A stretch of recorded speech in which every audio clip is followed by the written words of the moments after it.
What's up, guys? Jason here, back to my channel, and tonight we'll be doing a review for AEW Revolution. And man, they weren't kidding about this pay-per-view. This was, they said this was gonna be a best pay-per-view, but it was the best pay-per-view of AEW of Revolution 2024 and stuff. And man, it was a good match. I mean, good pay-per-view. I'm sorry, good pay-per-view, all that stuff. And I gotta say, the whole show was so fucking good. The women's matches are slow, but it's like pick up the pace. Like I want to see some aggressive. Like the men, like what the men do and stuff. So, yeah. But anyways,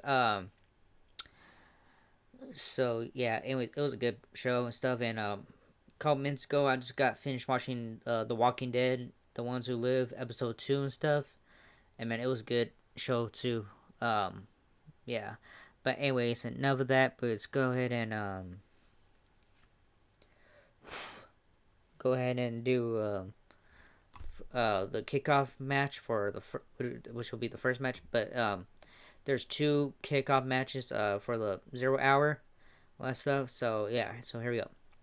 All right. The first one is Bang Bang Scissor Gang versus Jeff Jarrett, Jay Lethal, Saintum Singh, Willie Mack, and Private Party. RJ City and Renee Paquette start to ship to Doc to the pre-matches to his 0 hour kickoff AW Revolution. But first, we see some more reveal package between blah blah blah. After that, so the first match, the theme for Private Party hits, and out comes Mark Quinn and Isaiah Cassidy. Out next is Jeff Jarrett, Jay Lethal, and Saintum Singh, who also come out with Willie Mack, the final member of their team. Baymates is going to come out together next. Max Caster does a good freestyle, but his new gimmick is to continue just stop halfway through after messing up, which seems to be on purpose. However, since the essential live botch, they settle in the ring and the bell sounds to get this one started. Isaiah Cassidy and Austin Gunn kick things off for their respective teams. Gunn jumps into the early offensive lead. Mark Quinn takes in and takes over tags in and takes over for his team, and then tags in Jeff Jarrett, who picks up where Quinn left off. Karen Jarrett sneaks in some cheap shots as Jeff ties up the ref. Jeff then does his strut for some cheap heat. The rest of his team do it at ringside at the same time. Anthony Bowens tags in for his side, but he doesn't fare much better as Saintum Singh beats him down, and then Jay Leto comes in and takes over. He hits a big delay vertical suplex and then tags Jarrett back in. Billy Gunn eventually gets the hot tag for his team. The crowd goes wild as he beats down every member of the opposing team one by one as they keep running at him like bad guys at the bar in a Steven Seagal movie. Willie Mack slows Billy down.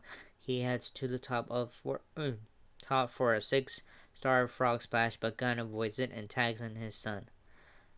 Both members of the Guns, Austin and Colton Gunn, fire up and hit back-to-back double team spots. Anthony Bowens hits his finisher. Max Caster looks for his, but then we see all hell break loose.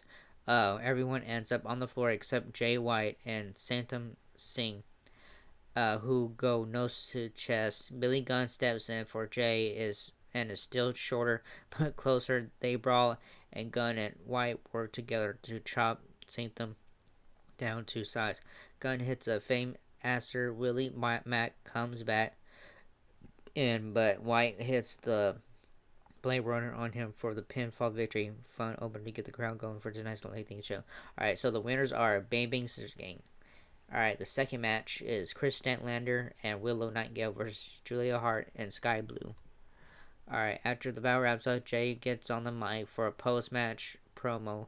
He takes a playful jab at Max Caster and then makes a tease for the AEW Big Business Special in Boston, coming out when then shooting Lexi Nair, who was with Dr. Sampson as well, or Cassidy, the best friends. Sorry, I'm trying to get to the match here. Okay, back inside the arena, the theme for Real Nightingale hits, and out she comes along with Chris Statler for our next match of the evening. Their manager Stokely Hathaway settles in on special guest commentary. Their opponents, TBS Women's Champion Julia Hart and Sky Blue, are out next. The bell sounds and off we go. We see some early back and forth action, and then Statler starts to take it to Sky Blue. Blue tags in Hart, who doesn't fare much better. Willow tags in for her team and picks up where Chris left off, taking it to the TBS Women's Champion. Hart and Blue take over. Blue taunts Stokely on commentary while Blue beating down Nightingale. Stokely yells at Nightingale, McGinnis, and Excalibur for not sticking up for him. Will hits Julia Hart with a chop at one point that pops the entire crowd. Will keeps fighting back against the legal women Blue as the fans rally behind her in the background. Statlander finally gets the hot tag and helps shift the momentum back in her team's favorite. Nightingale ends up getting the win shortly after. So the winner is Chris Statlander and Willow Nightingale. Alright, gets to the main card for the first match. Okay, so let's go ahead and get my Mountain Dew started.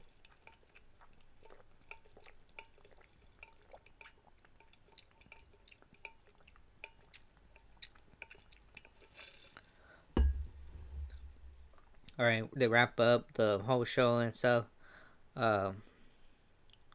Okay, so we shoot back inside the Greensboro Coliseum where the fireworks and pyro erupt on the stage as the commentators welcome us to the show.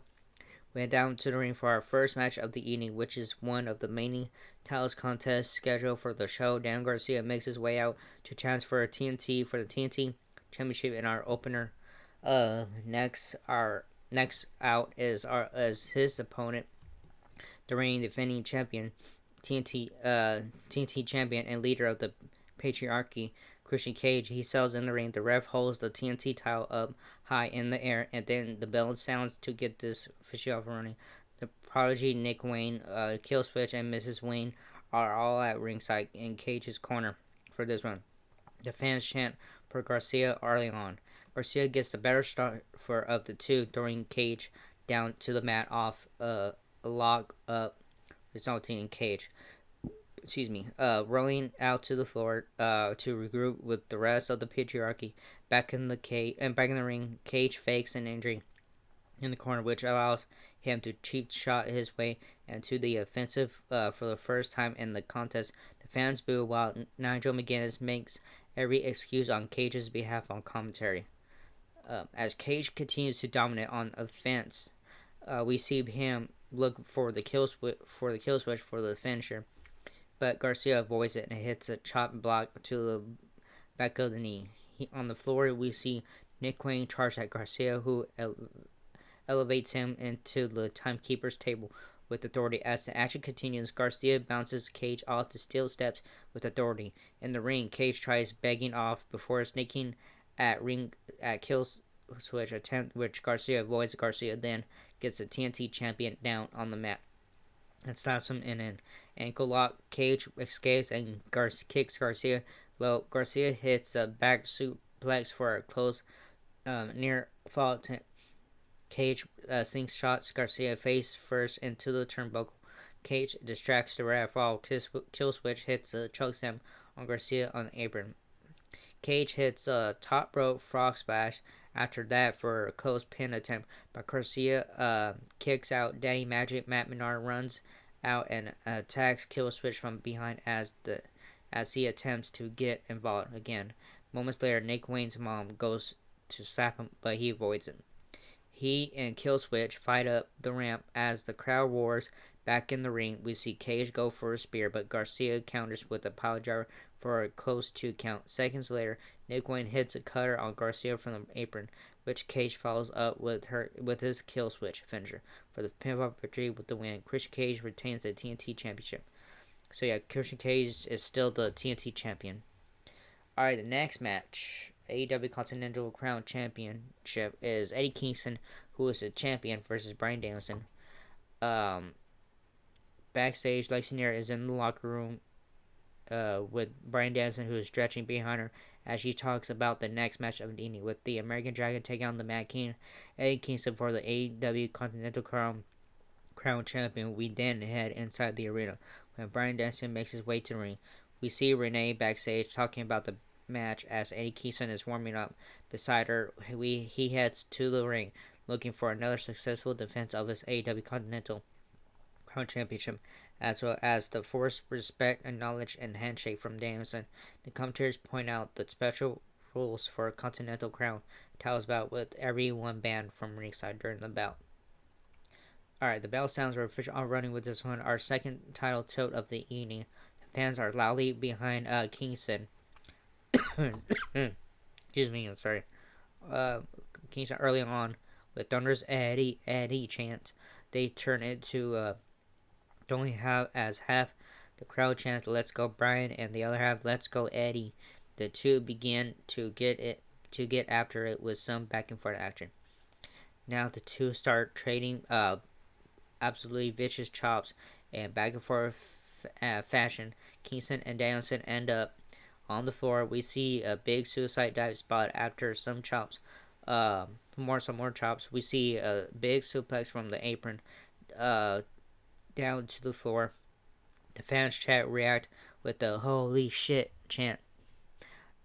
Kingston is selling his knee. The fans get into a "This is awesome" chant as they return inside the ring. Danielson works over the hand of Kingston, which he also been selling a lot since the American Dragon smashed it into the steel ring post on the floor.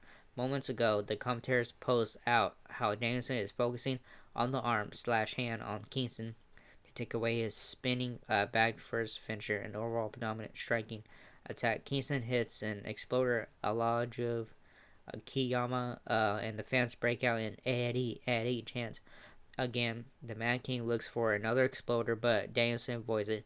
Kingston hits a DDT for a close 2 count. Kingston slaps a submission on the ground. Danielson after that. Danielson fights back and takes over. He gets Kingston in a triangle, and Kingston goes out but comes back to life. Danielson voluntarily lets go and looks at Kingston in awe. After some more back and forth action, the crowd all gets on their feet at the same time and just randomly starts giving this thunderous, well-earned standing ovation. A few minutes later, it was all over. The Man King got it done. The fans chant for Eddie after who is now ready for his handshake and acknowledgement of respect. Kingston waves off and walks away, assuming he's not going to do it. Danielson stops him and sticks his hand out. Kingston hesitates but walks forward. Danielson pulls his hand away. Kingston goes to leave again. Again, Danielson stops him. This time, he does the shake his hand. It raises it and does a circle around the ring with him. He walks off, acknowledging him again, and heads to the back, leaving Kingston the ring for his celebration. Very good match, very good. So yeah, the winner is still Continental Champion Eddie Kingston. Alright, the next match is a All-Star Scramble match. Chris Jericho versus Magnus versus Hook versus Brian Cage versus Powerhouse Hobbs versus Lance Archer versus Wardlow and versus Dante Martin. Alright, the ring clears out, Taz some substitutes and for Nigel McGuinness on commentary. And then we hear the sounds of Action Bronson as FTW champion. Hook makes his way out to the ring. It's time for the All-Star Scramble match to determine who gets a future opportunity at the AEW World Championship. After Hook, the theme for Powerhouse Hobbs hits, and out comes the Doghouse family member from there. The Murderhawk Lance Archer comes out. CMLL Star Mendes is out next. The Machine Brian Cage from the Mogul Basket is out. After that, Wardlow comes out to a big pop as Adam Cole and the rest of the Undisputed Kingdom come out with him. Dante Martin comes out, and then the Ocho Chris Jericho comes out last to the last sounds of Juice. The bell sounds are official overrun this one. We see everyone splinter off into pairs of groups and begin brawling. They each head to the top row and all four corners to the ring. Of the ring, they each hit a super plex spot. Jericho and Magnus hit stereo lion salts off the middle rows. on the same guy. We see Hook lock in Red around on Rollo while Jericho turns them both over into the walls of Jericho. We see virtually everyone gets a chance to shine and in most cases hit their respective finishers in a nice sequence in the end. However, we see things come to an end when Wardlow hits his massive powerbomb simply on Dante Martin for the win. With the win, Wardlow has earned a future AEW World Championship opportunity. So the winner is Wardlow. Alright, next match is Orange Cassidy versus Orange Cassidy was AEW International Championship matches next, which is Orange Cassidy, who is the champion, versus Roderick Strong. It's time for more championship action here on this title heavy AEW Revolution 2024 lineup. The pre-match video package airs to tell the story leading up to tonight's AEW International Championship showdown between Orange Cassidy and Roderick Strong. After the package wraps up, the Undisputed Kingdom theme hits. Comes Roderick Strong, accompanied by Matt Taven and Mike Bennett. The theme for Orange Cassidy hits next, and as the catchy tune plays, the freshly squeezed one makes his way to the ring for his latest defense of the AEW International Championship. The bell sounds. We're first running with this one. Strongly immediately goes for his finisher, but Cassidy avoids it and quickly rolls strong kicks out. The commentators remind us that Cassidy asked the best friends to promise they would stay in the back tonight during this match because he's tired of seeing his friends get hurt trying to help him. Strong sails into the early offensive lead. The action spills out to the floor where Strong sends Cassidy into the barricade. He hits a big backbreaker and is focusing his attack on the back of on the back and ribs of Cassidy, which were the focus of a 0-hour pre-show segment with Dr. Sampson. Cassidy has heavy taping on his lower back and ribs as well.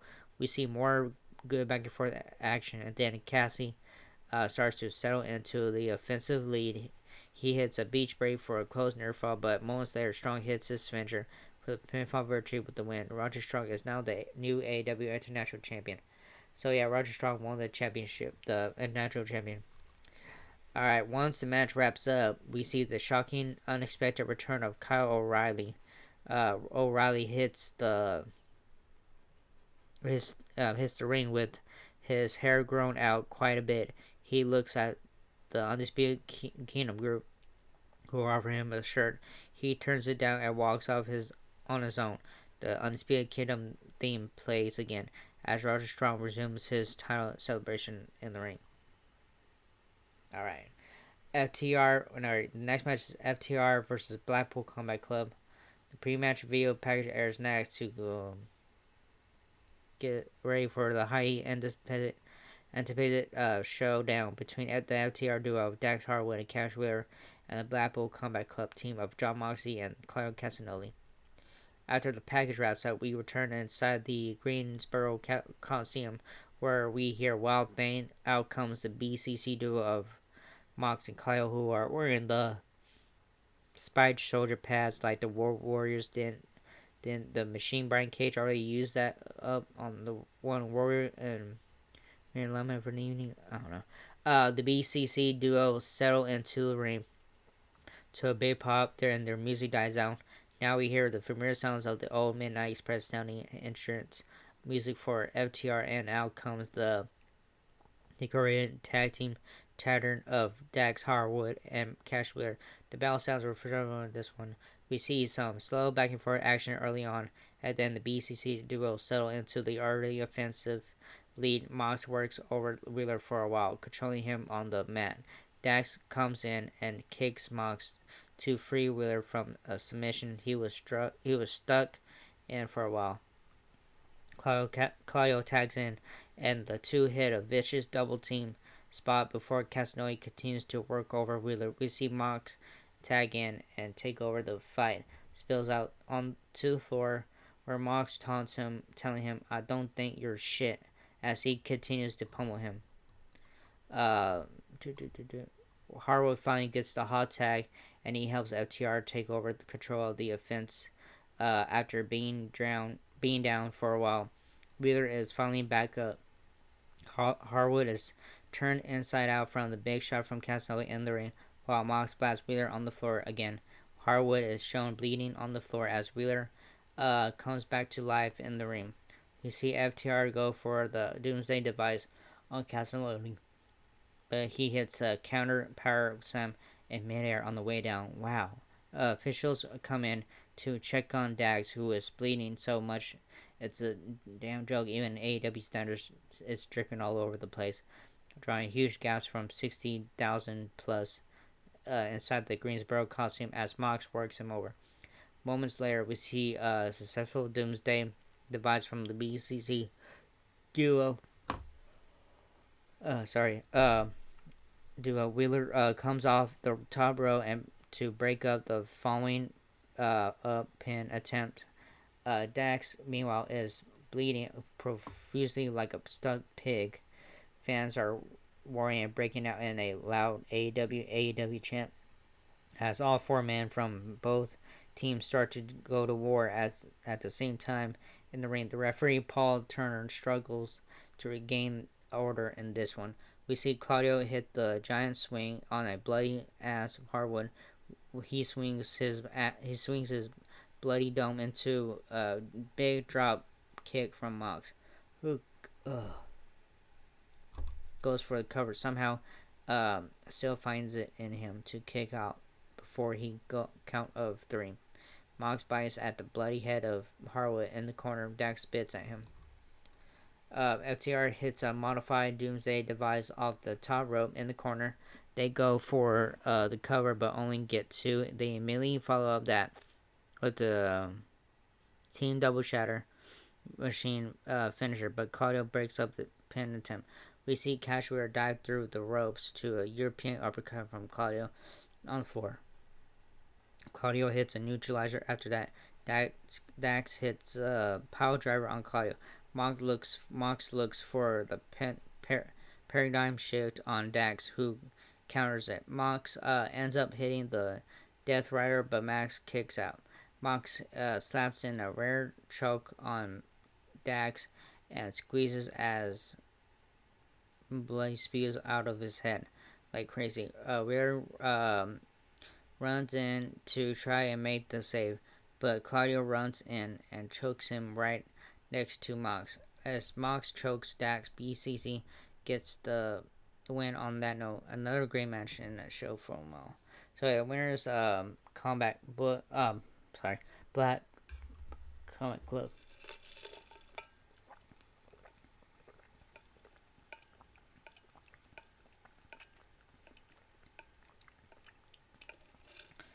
Oh man, I'm falling asleep already. Alright, next match is AEW World Championship. Timeless Tony Storm, who is the champion, versus Deonna Purrazzo.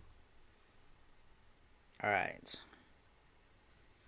The pre-match video package airs to tell story leading up to our next match of the evening. Features the AEW World Championship on the line. As former longtime personal friends turned bitter rivals, Timeless Tony Storm and the virtuosa Deonna Purrazzo go to war after the package wraps up and return inside the Greensboro Weir.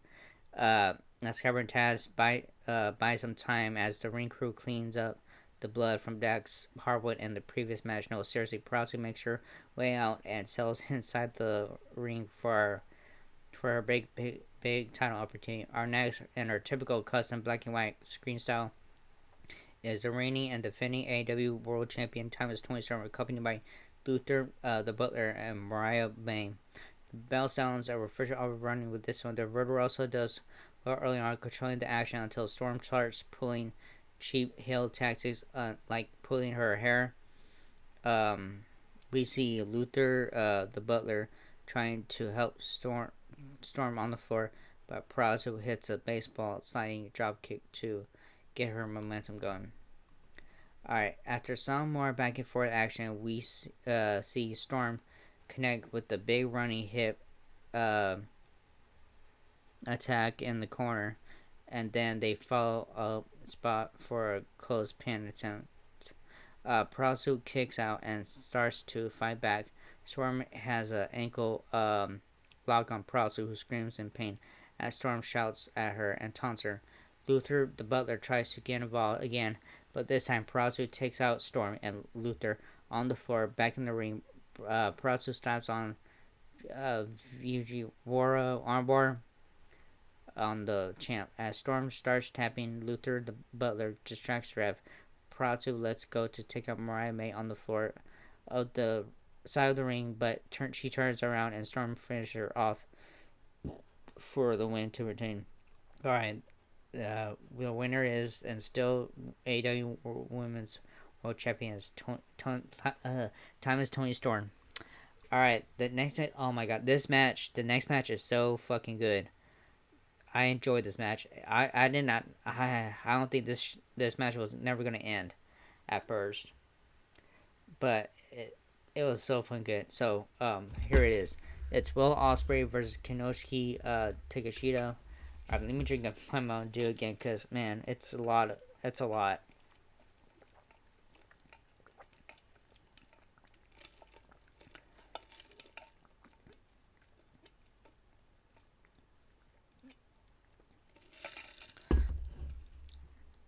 It's time for the match that Don Callis has vowed will steal the show tonight at AEW Revolution.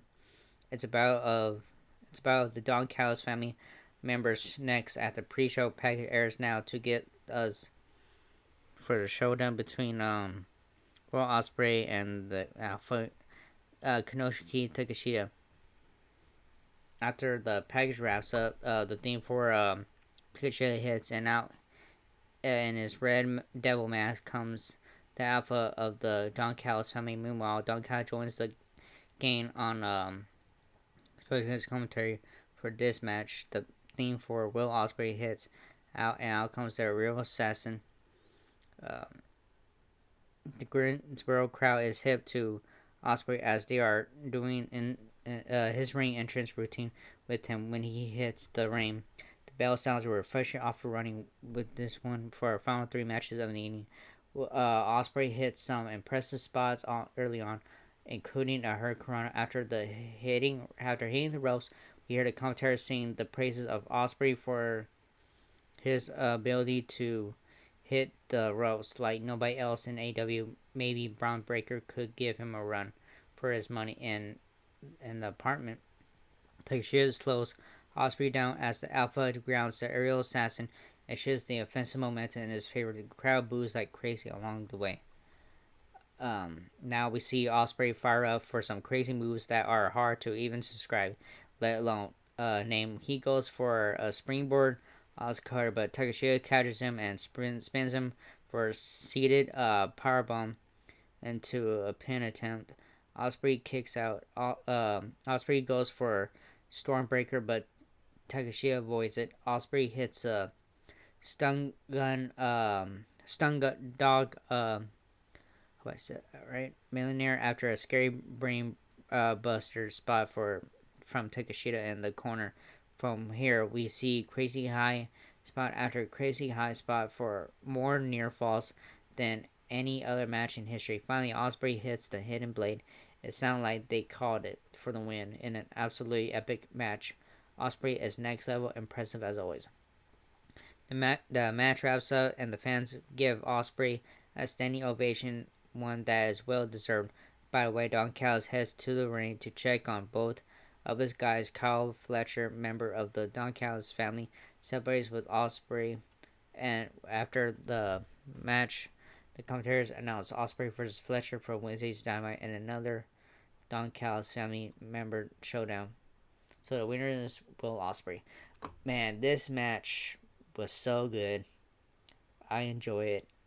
It was fucking badass, man. Oh my god, I can't describe it, but it was so fucking good. It was long too and stuff, but oh man, it was so fucking good, fucking badass. I enjoyed it, and it was so good. It was back and forth action and stuff. So yeah, it was crazy. And all right, the next match is AEW World Championship Samoa Joe, who was the champion, versus Heyman Page versus Swerve Strickland. The package for uh, co-main event airs to get us ready for the AEW Championship Triple Threat match, pitting reigning and defending the title holder Samoa Joe against the top-ranked contenders Heyman Page and Swerve Strickland. After it wraps up, Jim Ross places Taz on commentary, joining Excalibur and Tony Schiavone on the call for our next final two matches. Now the theme for Swerve Strickland hits, and out comes the Mongol Bassi leader and emerges new top star in AEW, accompanied by Prince Nana, who does his always goofy at the end. They settle in the ring for a "Whose house?" Swerve's house. Call it in response with the Greensboro crowd. Heyman's Pages team heads, and out comes the perversial of cowboy shit as fireworks and pyro erupts. He makes his way to the ring and settles inside. His music dies out, and the theme for the reigning defending AEW World Champion hits. Out comes Samoa Joe to chants of Joe, Joe, Joe. Alright. Alright, do. It's a long one. So yeah. The bell sounds, and it's time for our match, AEW World Championship co-main event. Main event. Page and Strickland get face to face. Then Joe slams their heads together. Joe sends them to the corner, and then drops Page with the clothesline, and Enziguri Strickland delivers a shot to Joe and goes for a diving uppercut, but Joe walks out of the way.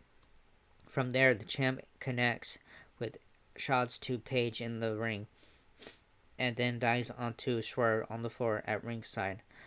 Joe kicks Page in the head on the apron, and then chokes him in the corner. A few minutes, Page comes back and shoves Joe toward the ropes, and Strickland low bridges him to the outside. Strickland and Page exchange shots, and then Page delivers a fall-away slap.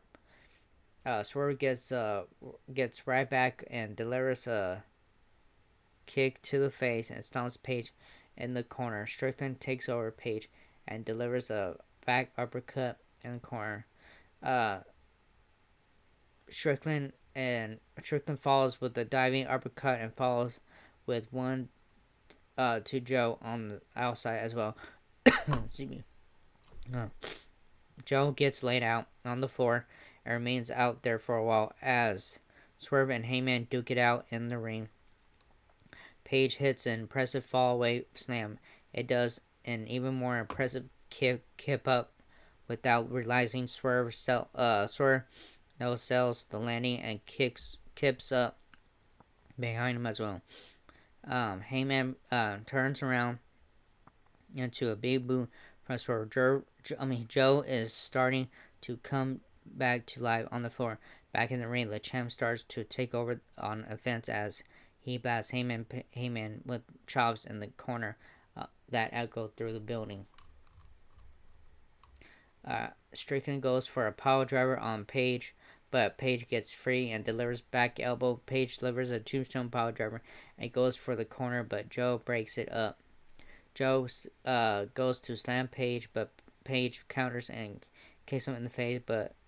Page goes for a deadeye on Strickland, but Strickland counters with body shots and a power bomb. Swerve slams Page again and follows with the vertical suplex. Strickland goes for the cover, but Joe breaks it up again. Joe delivers jabs to Page and Strickland and then follows with elbow strikes and chops. Joe delivers the muscle buster to Page, but Strickland drops Joe with the swerve stomp. Strickland delivers the house call to Joe and then delivers one to Page. Now Swerve goes for the corner on Page, but he kicks out at 2. Joe comes back with shots to Strickland, but Strickland delivers an up kick. Joe comes back with a back elbow, but Strickland kicks him in the face.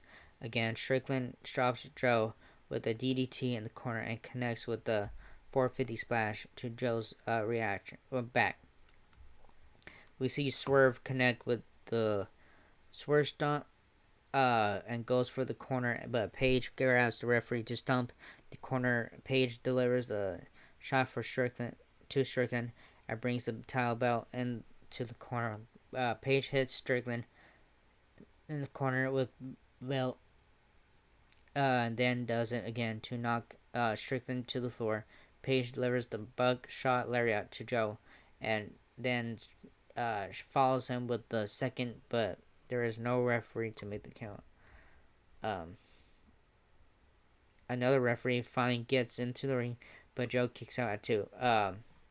Page goes to the apron and takes off his elbow pad, and Page goes for a third buckshot lariat, but Joe ducks and locks Page in the Corona clutch. Strickland comes back with the Sky Twister press to break it up and keep this match alive. Meanwhile, the crowd is going nuts in the background, sensing the finish coming soon. Chris Nana ends up getting involved, handing the crowd at Swerve, who throws it back at him. Joe slaps a rear naked choke on Swerve, but Swerve counters with the roll up. Heyman breaks up. Heyman takes out the second referee and throws him out out of the ring. Swerve works over Heyman and throws him over the rope. Heyman lands on the apron and takes Swerve down. Joe hits a muscle buster on Swerve. Page hits a buckshot lariat on Joe, and then Swerve takes Heyman out with the buckshot lariat of its own. Swerve hits a JML driver on Page, but then Samoa connects with the half and half suplex. Joe follows that up with a Koreana clutch. The original referee gets back in the ring as Joe taps out. Samoa Joe retains the AEW World Championship with the win. So the winner is still AEW World Champion Samoa Joe. I am falling asleep, man. Holy shit. This thing ain't working anymore.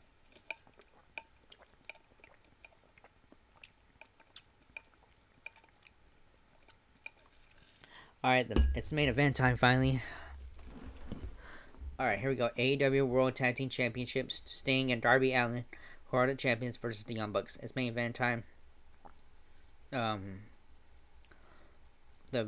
pre-match video package airs to set the stage for our AEW Tag Team World Championship Tornado match, which is the retirement match for the one half of the reigning and defending title holders, the Icon Sting, who, along with Darby Allin, defend against AEW EVPs, Young Bucks, and Nicholas and Matthew Jackson.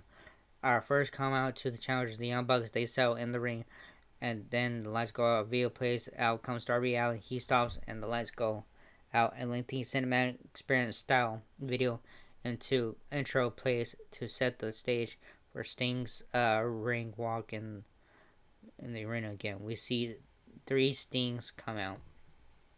The first 2 are Sting sons. One is dressed up like NWO Wolfpack and red. The other is the blonde top surfer. Finally, Metallica's Seek and Destroy plays, and out comes the Icon Sting himself.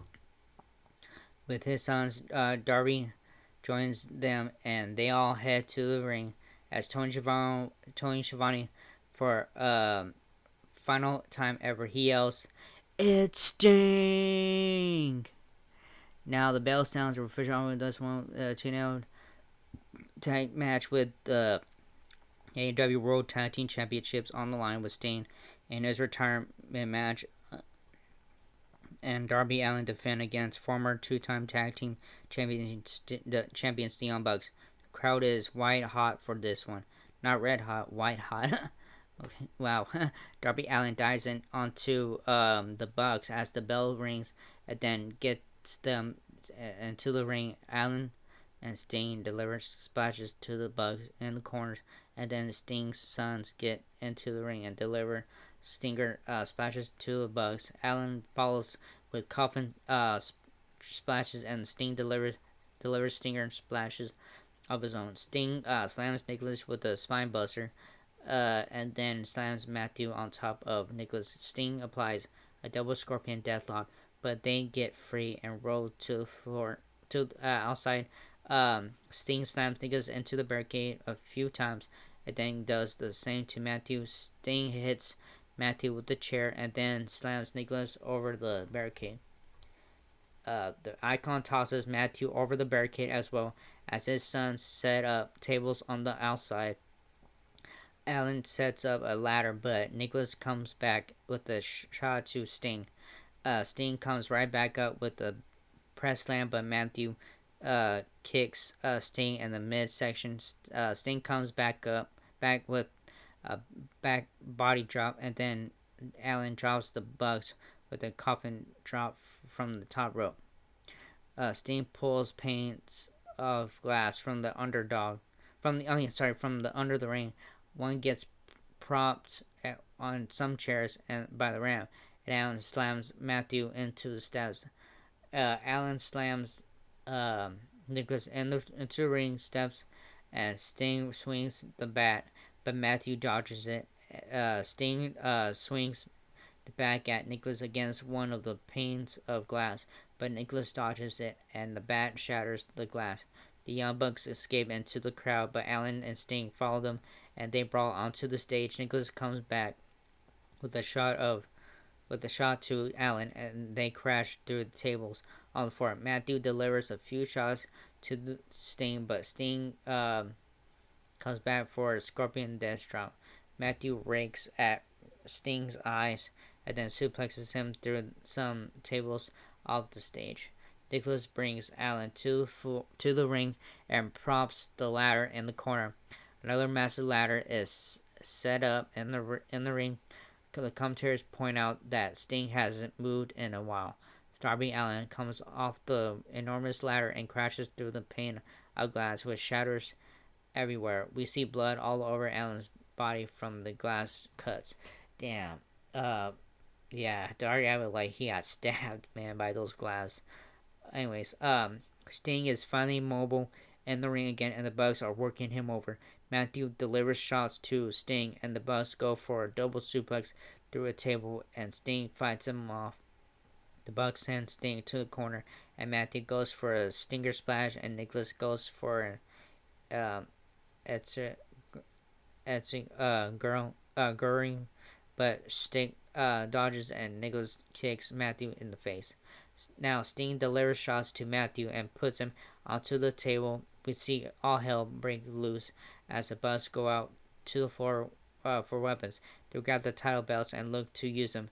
Ricky the Dragon Steamboat stops one of them, only to be attacked by the other. Ric Flair comes into the ring and throws himself over Sting's body. He covers him and yells, "No!" as he protects him from further punishment from the Bucks, who blast Flair with steel super kicks. They do the same to Steamboat. Seconds later, they blast Sting in the face with a belt shot and go for the cover. And Sting again finds a way to kick out before the count of 3 to keep this match alive and going. Good God, what are we watching? Says Tony Schiavone as fans again break out into Sting, Sting chant. We're not sorry we hate you, says the Young Bucks too. The opposite of Shawn Michaels' goodbye shot to Ric Flair in his retirement as they go for a super kicks on Sting. Sting avoids him, pounds his chest, and starts to take over. Sting goes for another Scorpion Death Drop, but the Young Bucks avoid it and counter with the EVP trigger on Sting. They go for the cover, but Sting gets a shoulder just before the count of 3. The Bucks complain to the ref afterwards. They shake a lifeless Sting's hand and say, "It's been a pleasure doing business with you," before going for another EVP trigger. This time Sting avoids it and hits double elbows. He laughs, but the Bucks hit serial super kicks to him again. Now the two set up for the Tony Khan driver, but Sting avoids it and hits a Scorpion Death Drop. Darby Allin, covered in blood all over his back, hits a top rope coffin drop. Sting follows up with the Scorpion Death Lock. The crowd roars. Jackson taps out. After the match wraps up, Sting and Darby Allin celebrate the win as the win in the ring as fireworks explode and confetti falls from the ceiling as Metallica's seeking the short plays. We see Darby Allin on the mic. Darby get on the mic with his back still badly covered in blood. He says there's 3 minutes left on the pay-per-view broadcast and let Sting hear it. Sting thanks the crowd and says we want it tonight to be a night of pro wrestling fans never forget. Wait, I'm getting cute, says Sting. And a few seconds later, at a show abruptly cuts off. On that note, thanks for joining us. So the winners are Sting and Darby Allin. Yeah, so they retained the AEW World Tag Team Champions and they won the match. Oh man, this was a long video I've been doing. Or if I, oh man, I was exiting my camera and stuff. But anyways, yeah, that was a good show. The whole show was good and stuff. But I wish the women's would be more aggressive in each pay-per-view and show that on regular show and stuff.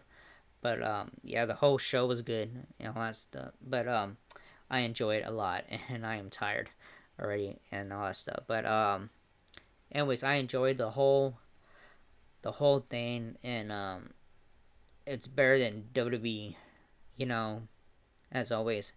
But AEW is 4.5 years old. Well, yeah, I mean it's 5 years old, but you know, I mean yeah, it's 5 years old because they started. They announced it on January 1st of 2019, which was the new year. Uh, so yeah, it was good and stuff. I enjoy it a lot, and it was fucking badass, man. I enjoyed every second of this pay per view from beginning to the end. That's all it was. So I enjoy every bit of it. I love it, and that's it.